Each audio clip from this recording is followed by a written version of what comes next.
தமிழ் வாழ்க, தமிழர்கள் வாழ்க வளமுடன். மதீனாவில் உள்ள கிப்லத்தைன் மசூதியை 24 மணி நேரமும் திறந்திருக்க மன்னர் சல்மான் உத்தரவு. சவுதி அரேபியாவின் இரு புனித பள்ளிவாசல்களின் பாதுகாவலர் மன்னர் சல்மான் அவர்கள் மதீனாவில் அமைந்துள்ள கிப்லத்தைன் பள்ளிவாசல் 24 மணி நேரமும் திறந்திருக்கும் வகையில் உத்தரவிட்டுள்ளார். இந்த சிறப்பான அறிவிப்பை முன்னிட்டு மதீனா மண்டல ஆளுநரும் மண்டல மேம்பாட்டு ஆணையத்தின் தலைவருமான இளவரசர் சல்மான் பின் சுல்தான் அவர்கள் மன்னர் சல்மான் மற்றும் இளவரசர் முகமது பின் சல்மான் அவர்களுக்கு தனது ஆழ்ந்த நன்றி மற்றும் பாராட்டுகளை தெரிவித்துள்ளார்.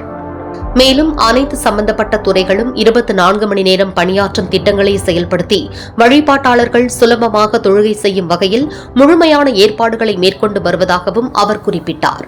அதே நேரத்தில் இஸ்லாமிய விவகாரங்கள், தக்வா மற்றும் வழிகாட்டல் அமைச்சரும் ஷேக் டாக்டர் அப்துல் லத்தீப் அல் ஷேக் அவர்கள் கூறியதாவது: கிப்லத்தைன் பள்ளிவாசல் முழுமையாக 24 மணி நேரமும் இயங்க தயாராக உள்ளது. வழிபாட்டாளர்களுக்கான அனைத்து வசதிகளும் புதிதாக அமைக்கப்பட்டுள்ளன. இதன் மூலம் சவுதி அரேபியா இஸ்லாத்திற்கும் முஸ்லிம் மக்களுக்கும் சேவை செய்வதில் முன்னணியில் தொடர்ந்து திகழ்கிறது என்றார்.